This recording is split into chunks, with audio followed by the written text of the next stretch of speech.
The windmill had been broken for 11 years. Cade Hollowell knew this the way he knew the distances between fence posts, the way a man knows the things he has stopped expecting to change. The old Sutherland rig on the back quarter had been seized at the gearbox and stripped at the blade collar since before most people cared to remember. He had walked past it on a county road more times than he could count. He had not looked at it in years. He looked at it now. Tuesday morning, late October. Sky the color of river pewter. He was riding the fence line on the east side of his property when he saw it from the ridge. 4 blades turning in the cold air, slow and deliberate. The pump rod rising and falling in a rhythm he had not heard from that rig in over a decade. He sat his horse for a long moment. Then he rode down. Close up. It was not a patch job. The collar was true and new. The gearbox was running quiet. He could hear the difference in his chest, the way a man hears a thing he hasn't heard in a long while and recognizes it before he can name it. This was not baling wire and hope. This was work. He crouched and looked at the base plate. The coupling was machined, not pulled from a parts bin, not adapted from another rig, but made for this specific assembly. The thread pattern was clean and precise. Someone had measured this fitting before they made it. You cannot do that without seeing the broken one. Whoever repaired this windmill had studied it first. He got his feet and looked at the tracks. Boot prints, the impression of knees, the marks of tools set and moved and set again. Not large prints. He followed them out toward the county road and lost them on the gravel, and stood at the edge of the road and looked both directions. North toward Holt's Crossing for miles. South toward nothing for 12. He looked down. In a patch of creek mud beside the road. A partial heel impression pointing north. He said one thing to nobody. Who was out here? Then he rode back to work. The windmill turned behind him as he went, patient and unaccountable. If you have ever done something quietly excellent that the world walked past without stopping, this story is for you. Subscribe or follow so you never miss a new one, and drop your city in the comments. I want to see how far this story travels. Next day, he went back that evening at dusk. The windmill was still turning. He had half expected it to have stopped, some fault in the repair revealing itself, the gearbox seizing again. But the blades were moving at the same steady pace, the pump rod still working, the whole rig running the way it had run before it broke 11 years ago.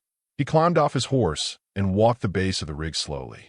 Everything from that morning was exactly as he'd left it. The boot prints, the tool marks, the machined coupling. But the grease on the gearbox collar was fresh. Not from the initial repair, from today. Applied within the last several hours. He pressed 2 fingers to it and brought them close in the low light. Fresh, dark, the right weight for this mechanism. Someone had come back. He circled wider.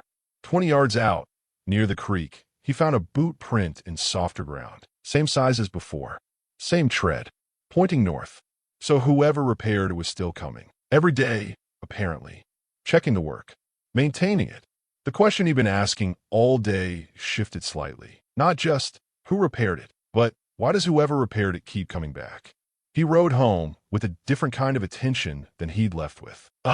Next night, he was at the windmill before dawn. Someone had beaten him there again. The pump housing had been oiled, a job the previous repair hadn't required, which meant whoever was doing this had come back, looked at it with fresh eyes, decided it needed more work, and done the work. The blade lock pins had been checked and tightened. And there was something new, a hairline crack in the base plate, sealed carefully with a compound that smelled of linseed and iron filings. He hadn't noticed the crack before. He'd been looking at the boot prints, the coupling, the new grease. But someone else had noticed it, prepared a solution for it, and come in the dark to fix it before it could spread. He crouched at the sealed crack for a long time. This was not someone who fixed things. This was someone who kept watch over things. There was a difference. A person who fixes something and moves on does not seal hairline cracks in base plates in the pre-dawn cold. A person who seals hairline cracks comes back because the thing matters, because they feel responsible for it. You don't feel responsible for something you have no connection to. He looked at the blades, turning against the dark gray sky, and understood that the question had shifted again. Not just who, not just why they kept coming back, but what is this windmill to them? He had missed them again. By an hour, maybe less. Tomorrow morning, he would come earlier. He asked at Riddle's Hardware that morning, The way a man asks things in small towns, by standing at the counter long enough that the answer comes without him having to form a direct question. Anyone in town capable of repairing a seized windmill gearbox, he said. And I don't mean capable like they'd try. I mean someone who'd know what they were doing. Someone who'd machine their own coupling if they had to. Marcus Riddle set down the crate he was moving. Machine their own? It's fitted to the rig. Not adapted. Made for it. Marcus scratched the back of his neck. Hearn Cassidy thinks he can fix most things. Couldn't do that. Pita Yarth, no. He paused. Honestly, the only person in this town with the equipment to machine a custom fitting would be, he stopped. He looked like a man who'd surprised himself. What? Woman at Greta's. Marcus said it the way a man says a thing he's still catching up to. Norovosh. She has a full machine shop in that back workshop. She's rebuilt 2 pumps for people in town. Fixed the school irrigation gate. Told Willis Draper what was wrong with his main pump just by looking at it from a road. He paused. Willis didn't listen. Paid Hearn Cassidy $3 to tell him the same thing a week later. She'd been here all winter, since February. She ever talk about the Sutherland property? Marcus thought. Not to me, but she's been up that county road a fair number of times. Walking it. I've seen her. He looked at Cade. You think it was her? Cade thanked him and left without answering. The town of Holt's Crossing had, since February, been forming its opinion of the woman at Greta Palch's boarding house. She had arrived on the February stage from Millhaven. The stage driver had called for help with her trunk, iron-fitted, longer than most, turned out to contain tools, and the 2 men who came to assist had made a production of the effort while she stood waiting without comment. She was a heavy-set woman, wide across the shoulder, full through the hip and middle, the kind of build that registers immediately in a small room and that certain people use as the entirety of their conclusion. She wore a plain wool dress and a canvas work coat, and she carried herself without apology, which some people found unsettling and others simply did not know what to do with. She gave her name as Nora Vass. She paid a week at Greta's in advance. She did not explain what her business was. Emmett Pine, the desk clerk, had hinted at those questions and later told anyone who'd listened that she had looked straight through him, like I was a piece of window glass. He meant this as a criticism. Most people received it that way. Nobody considered that a woman arriving alone in a strange town with no allies might have reasons to keep her own counsel. Greta Palch had shown her to the corner room and said, "Workshop out back if you've used for it. Smells of leather still from the last man." "I'll take it," Norris said. That had been that between them. Greta ran her house on the principle that a woman who paid fair and gave no trouble was owed fair treatment in return, and she had not deviated from this in 20 years of keeping boarders. The town had decided within that first week what Nora Vass was. A widow, most reckoned, or a woman with some difficulty behind her. She was seen at the mercantile. She was seen walking to and from the workshop at hours that seemed irregular. She ate quietly and attended nothing social, and walked with the purposeful step of a woman going somewhere she had already decided to go. What she was not seen as by anyone in Holt's Crossing was someone worth asking. Cade did not go to the boarding house that day. He went back to his own work and let the question settle, the way a man lets a thing settle when he knows that rushing at it will push it further away. He was at the windmill an hour before first light. He waited. The cold was serious, a frost settling over everything, his breath visible in the dark. He had positioned himself further back from the rig than before, in the brush east of the creek, with a clear view of both approach roads. Nobody came, but someone had been there ahead of him. This time they had left something behind. It was small, a single page, folded twice, tucked into the gap between the base plate and the pump housing. Not left carelessly, left deliberately, in a place where it would not move in the wind, but where someone who knew to look would find it. He unfolded it in the gray, pre-dawn light. Survey notation, coordinates, pressure figures, depth measurements. The handwriting was precise and dense, the kind that comes from someone trained to record things exactly. At the top of the page, a name written in a different hand, older ink, different pen, Clement Vass. And below that, in the same precise handwriting as the rest, field verification in progress. He looked at the page for a long time. Field verification. Present tense. Whoever left this was not studying old survey work. They were continuing it. He folded the page and put it in his coat pocket and looked at the windmill turning in the growing light. The pump rod moved. The water drew up from below. Whatever was below, someone had been measuring it, still was measuring it, every morning in the dark. He had a name now, Clement Vosch. He rode to town to find out who that was. He asked Greta Palch first, because Greta had been in Holt's Crossing for 30 years and remembered things that other people had filed away. She opened the boarding house door, looked at him, and said, Clement Vass. She said the name the way a person says a name they have been waiting for someone to bring them. You'd better come in. She told him what she knew over coffee at the kitchen table.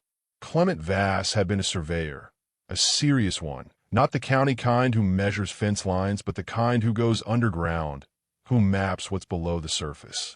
He had come to Holt's Crossing a dozen years ago on contract. He had spent 4 years in the basin. He had filed 2 preliminary reports with the county assessor. And a third, Kate said.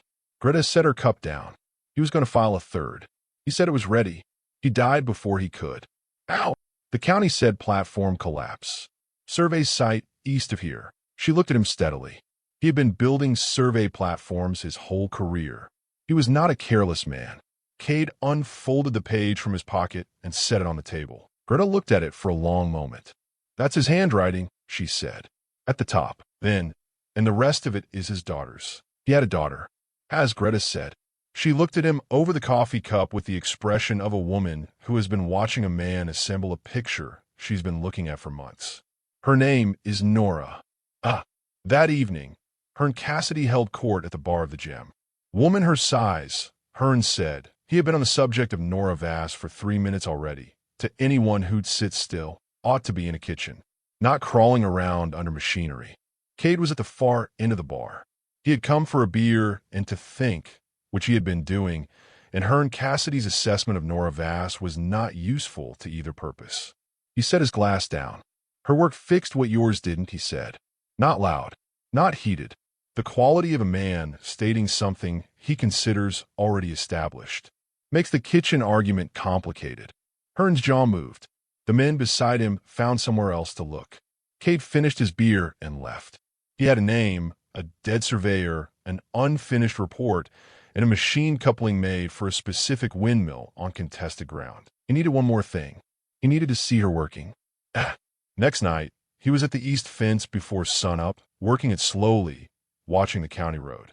Just before 8, a figure came from the south, a heavy-set woman in a canvas work coat with a pack on her back, moving at a pace that said she had already been somewhere and was heading home, not hurrying, because hurrying draws attention. She went past without looking at the fence line. She moved like someone walking a road she has walked many times, in all weather, in all light. He watched her until she was gone.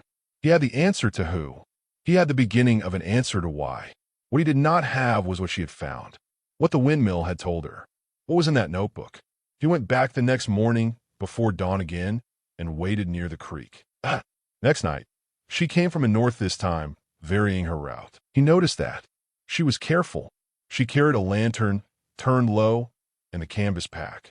She moved without hesitation to the windmill, hung the lantern on the bracket, and opened her pack. He watched from the brush east of the creek. She worked with the kind of thoroughness you only see in people who have been trained to be exact and have spent years at it. She checked every joint. She listened to the gearbox with her ear near the housing, the way a doctor listens to a chest.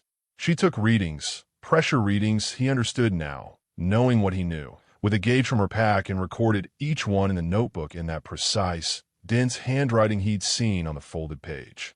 Then she turned and looked directly at the creek bank where he was. He stood up. There was no useful alternative. Neither of them spoke for a moment. The lantern light reached him, and he could see her face, wide, plain, entirely unbothered. She looked at him with the gray eyes of a woman who has been caught at something and is deciding how much of a problem that is. You've been watching for a while, she said. 6 days, he said. Something shifted in her expression. Not surprise, but reassessment. You're Hollowell, the east fence. That's right. He came out from the brush and walked toward her the way you walk toward something you don't want to startle. She was not, he noted, startled. She watched him come with the steadiness of a woman who had decided not to be. "I found the page you left in the base plate," he said. "I know the coupling is machined. I know you've been here every morning. I know your father's name." She was quiet for a moment.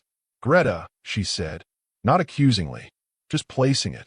"Greta," he agreed. She looked at him. The windmill turned between them, slow and certain, the pump rod moving in its steady rhythm. The sound of it filled the cold morning. "You left the page deliberately," he said. "You knew someone might find it." "I needed to know if anyone would," she said, "and what they'd do when they did." He waited. "You went to Greta," she said. "Not to Harmon Galt. Not to the county assessor." She looked at him steadily. "That tells me something."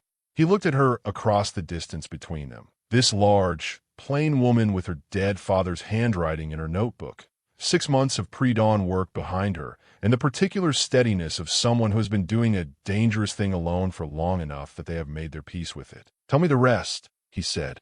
She looked at the windmill for a moment. Then at him. "Come to the boarding house," she said. "I'll show you." Greta Palch's dining table held a map, 2 cups of coffee, and the beginning of something Cade had not quite expected, even knowing what he knew. Nora spread her father's survey, the original, for years of field work in careful ink, and pointed to the South Basin. She told him about the aquifer, water running below the whole South and at an angle no standard survey had found, deep enough to be invisible to anyone who wasn't looking for it specifically, substantial enough to change the fortunes of every ranch in the basin if it were confirmed and made accessible. Her father had found it, had measured it, had filed 2 preliminary reports. The 3rd report was the complete one, she said, the one that named the depth and the pressure and the reach. The one that would have told every family in the South Basin that there was water under their land. She smoothed the edge of the map. He died before he filed it. "The county said platform collapse," Cade said. "Greta told you." She did. Nora looked at the map. The Sutherland title dispute started the same week he died. The back quarter, she touched the windmill circled on the map, sits directly above the highest pressure point in the aquifer. Controlling that quarter means controlling access to the water. The dispute has kept it in legal limbo for 11 years. The windmill has been broken for 11 years. Cade was quiet for a moment. He knew the name she named. He had always taken the Sutherland dispute for an ordinary property disagreement, the kind of thing that got tangled in county records and stayed tangled. "Who benefits from the dispute staying open?" he said, though he already knew. "Harmon Galt," she said. He looked at the windmill on the map. "You repaired it because you needed it running. A running pump draws water from below at a measurable rate. My father's notes predicted a specific pressure figure for this location. If the pump confirms his number, the aquifer is real and his survey was right." She looked at him. "I've been taking readings every morning. I have all but the last 2. And if you complete them, I filed a 3rd report, under both our names, his and mine." The kitchen was quiet. Greta, who had been in the next room since they sat down, made no sound at all. "But you don't have proof yet," Cade said, "that the dispute was deliberate, that his death wasn't an accident." Nora's hands were still on the map. "Not yet," she said. "The readings will complete the report. But for the rest of it, proof that the county record was altered, proof that someone knew and kept it buried. I don't have that yet." He looked at the map for a long moment. "Then what else do you need?" He noticed the rider 2 mornings later. Cade was mending the east fence when he saw the man, stopped on the county road south, facing the windmill, doing nothing in the deliberate way of someone watching something and not wishing to appear to. The horse was too good for a drifter. The coat was too clean. He sat too still. After 20 minutes, the rider turned south and was gone. That evening, Cade went to the boarding house. Someone was watching the rig, he told Nora, from the south road. Unknown rider. Good horse. She absorbed this without expression. Then she went to the window and looked out at the dark street. "How long do you think I have?" She did not say who she meant. She didn't need to. "I don't know, but less than you thought." She turned back from the window. Something had settled in her face. Not fear, but the recognition of a woman who has been running alone and has just seen that someone else can see the finish line. 2 more mornings at the pump," she said. "That's all I need." "Then 2 more mornings," Cade said. "I'll ride the east fence before light." Greta, from the kitchen. "And I'll put the coffee on early." On the 2nd morning, The east gate latch froze solid in the night frost. Cade found it on his way to the fence line and stood looking at it in the pre-dawn dark. The mechanism was old, a double-spring design he'd inherited with the property and never fully worked out. He heard footsteps on the road behind him. Nora stopped when she reached him, looked at the gate, set down her pack. She pulled off her gloves and crouched at the latch housing without asking. Her hands went into the mechanism with the certainty of someone who has seen this design before.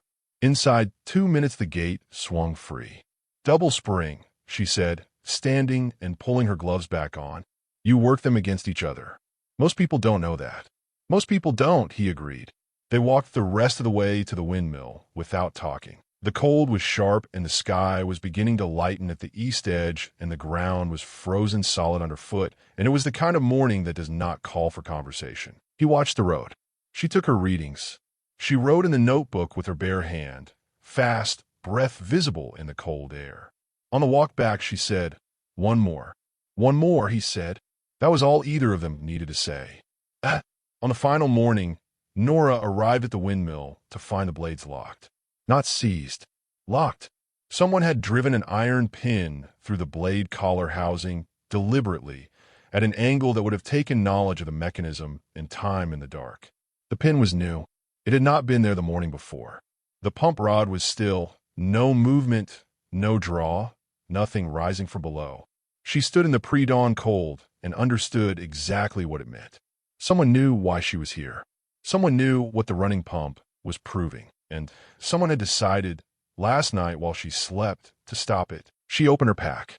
The pin came out in 20 minutes. She had to work by lantern in the full dark, on her knees in frozen ground, hands going numb. The pin had been well placed.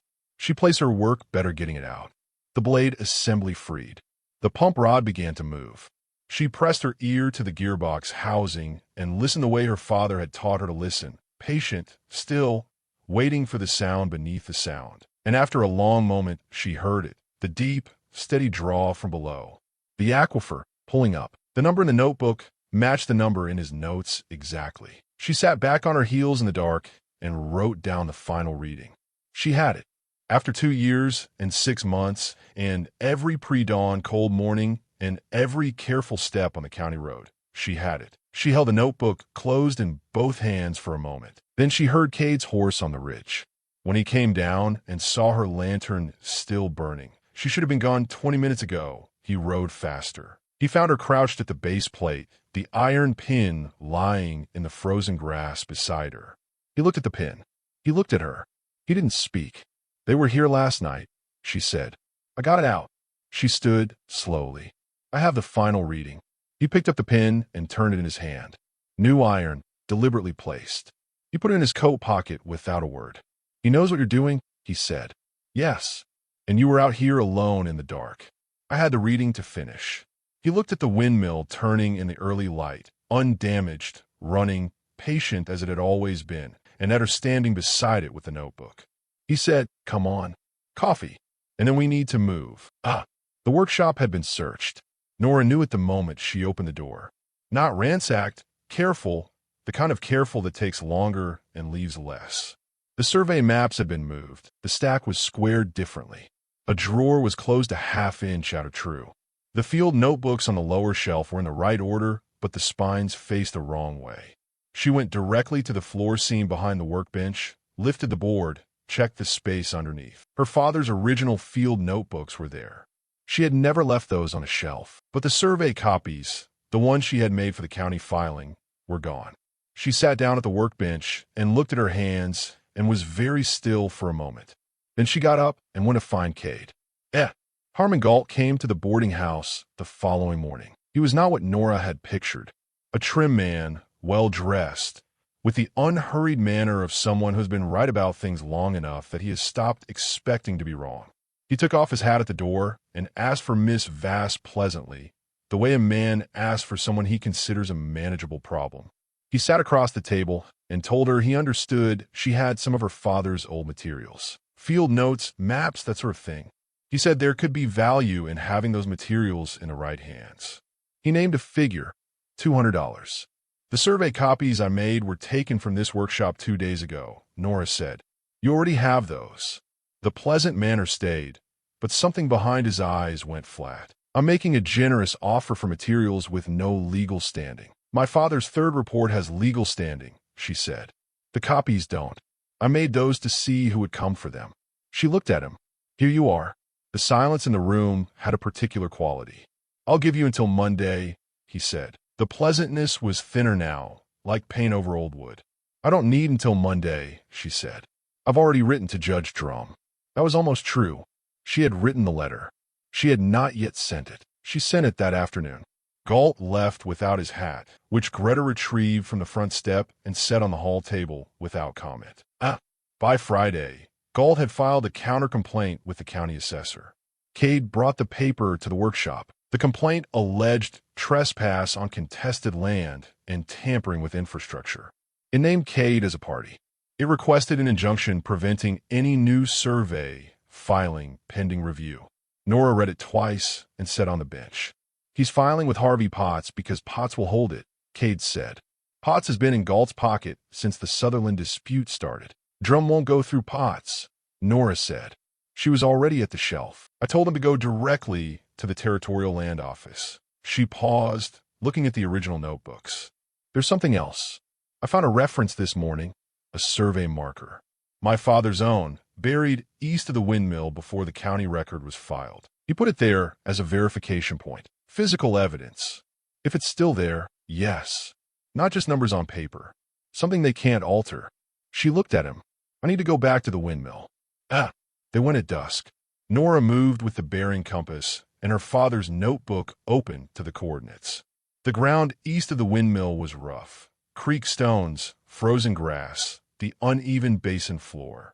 The windmill turned above them in the last light, the same slow, patient turn it had made every morning she had come to it. She did not look up at it often, but when she did, it was with something that was not sentiment exactly and was not calculation exactly, but was somewhere between the two.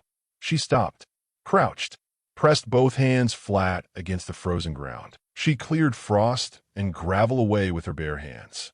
6 inches down, under a flat creek stone placed deliberately, an iron pin stamped with a surveyor's mark, and beside it, wrapped in oilcloth and sealed with pitch, a folded document in Clement Vass's handwriting. She sat back and held it in both hands. She did not open it immediately. She just held it. You put it here, she said. Not to Cade, to herself, or to her father, or to the frozen ground. He knew someone might come. You put it here for whoever came. Cade watched the road and gave her the moment. Then she stood, and they walked back in the full dark, and the windmill turned behind them all the way to the road, the way it had been turning every morning she had not been there to see it, and every morning she had. It was Greta who produced the envelope. That evening, after Nora laid the oilcloth document on the dining room table, Greta went to the sideboard and came back with an envelope that had been there, apparently, since before Nora arrived in February. Clement left it with me before he died, Greta said. Said to give it to whoever asked the right questions. She looked at Nora. Took you 2 years, but you asked them right. Inside, a single page in her father's handwriting, and attached to it, a carbon copy of a county assessor form from 1890. The official pressure reading on file was 1/3 of what the carbon showed. The record had been altered. Nora held the papers and said nothing. The lamp burned between her and Greta, and the room was very still. Cade looked at the carbon copy, then at the oilcloth document. The 2 pressure numbers, one buried in the ground east of the windmill, one left with a woman her father trusted, matched each other exactly, and both were 3 times the number on the county record. Her father had known someone might erase him. He had left proof in 2 separate places. He had chosen well, one in the earth under the windmill, one in the house of a woman who understood what it meant to keep something safe for the right person to find. I need to file the 3rd report, Nora said, without going through Harvey Potts. Greta looked at Cade. Cade said, I know a judge. Herschel Drum rode in from 20 miles east, 72 years old, lean as a winter fence, with the unhurried manner of a man who has already decided what he thinks and has come to confirm it. He read the field notes. He read the carbon form. He read the oilcloth document from ground. He read Nora's supplemental survey, which completed her father's 3rd report with 2 years of her own work. He held the iron pin from the windmill collar and turned it in his hands. This was an blade assembly, driven in from the backside, Nora said. The night before I took the final reading. He set the pen on the table beside the documents. He looked at everything assembled there. What two people had gathered from frozen ground and a workshop floor and a creek bank and a sideboard and a coat pocket. And he set the papers down. This is sound work, he said. Once the way he said things he meant. He filed directly with the Territorial Land Office on Monday morning, bypassing Potts entirely. Galt's countercomplaint went with it, attached as evidence of interference. By Wednesday, the Sutherland title dispute was suspended. The Territorial Marshal's rider arrived Saturday afternoon. The two horses Greta had spotted at the south end of town early that morning found somewhere else to be. The Territorial assessors were due at the Windmill on Monday morning to confirm the aquifer. Sunday evening, Cade rode the east fence at dusk and saw two horses tied south of the rig on the county road. One of them was Harmon Galt's. He rode back to town without stopping. That night, Nora went to the Windmill alone. She went before midnight, before anyone would expect her. She sat with her back against the base plate and her father's final notebook in her lap, and she waited. Galt came just after 2. He brought one man with him. They stopped when they saw the lantern. He looked at the lantern. He looked at Nora sitting against the base plate of the windmill that his interference had kept broken for 11 years. He looked at the blades turning above her in the dark. You're making this harder than it needs to be, he said. You've been making it hard since before I got here, she said. 11 years. He took a step toward her. His man moved with him. From the dark behind him, I wouldn't. Kate had come through the creek brush from the south. He was not alone. Willis Draper was behind him, and behind Willis, 2 men from the gym who had been there on a Thursday when a man had said a simple thing about a woman's work and had not forgotten it. Galt looked at them. He looked at Nora sitting against the windmill. He looked at the pump rod moving in its steady rhythm, up and down, drawing water from the ground he had spent 11 years claiming was dry. He put his hat on and rode south, and that was the last time Harmon Galt set foot on the South Basin ground. The Territorial assessors arrived at first light. By then, half the town had come. Nobody had organized it. Word moves in small places, and by the time the assessor's wagon came down the county road, there were people on foot along the verge, families on the ridge, children running the fence line, all of them moving toward the windmill they had passed for 11 years without stopping. Nora stood at the base of the rig. Kate stood beside her. The assessors worked for 2 hours. They confirmed the pressure readings. They confirmed that the numbers in the third report, Clement Vass's and Nora's, were accurate. And then one of them uncapped a valve on the test line he had run to the pump housing. Water came up. Not a trickle. A full draw, clean and cold, from 40 feet below the basin floor that Galt had spent 11 years insisting was dry. It ran over the frozen ground and steamed slightly in the cold morning air, and nobody spoke for a moment, and then someone in the crowd, nobody established who, began to applaud. Slowly at first. Then everyone. Nora did not move. She stood at the base of the windmill her father's work had always been pointing toward, and she looked at the water running across the ground, and she let herself feel it. Kate said nothing. He stood beside her, and that was enough. The town found out the rest of it the way small towns find out things, all at once and from every direction simultaneously. By the following week, everyone in Holt's Crossing knew what was under the South Basin ground. They knew that the windmill on the Sutherland back quarter had been repaired by the large woman at Greta's boarding house, in the dark, alone, using a part she had machined herself. They knew she had been coming to it every morning before dawn. They knew she had done this because she was completing the work her father had been killed or allowed to die to prevent. The town recalibrated. It did not do so gracefully or all at once. Hearn Cassidy maintained his position with diminishing audience for 2 weeks before he shifted to general silence on the subject. Emmett Pine began saying good morning to Nora when she came through, which he had not done before. Willis Draper came to the workshop with his hat in his hands. I should have listened when you told me about the pump. You told me the same thing for free that I paid Hearn $4 to tell me a week later. You weren't ready to hear it from me, Nora said. Not unkind. Just accurate. No, Willis said. I wasn't. He put his hat back on. My east gate's been sticking since August. You have time to look at it. She did. She fixed it in 20 minutes. Ah, but it was Minna Draper, 63 years old, who had looked at Nora every prior time with the polite vacancy of a woman who has already decided there is nothing particular to see, who said the thing that mattered. She came to the workshop on a gray November morning and said, "I misjudged you from the very first day. I looked at you and I decided what you were, and I was wrong in every direction. Simply, without decoration. I'm sorry for it." Nora set down her pen.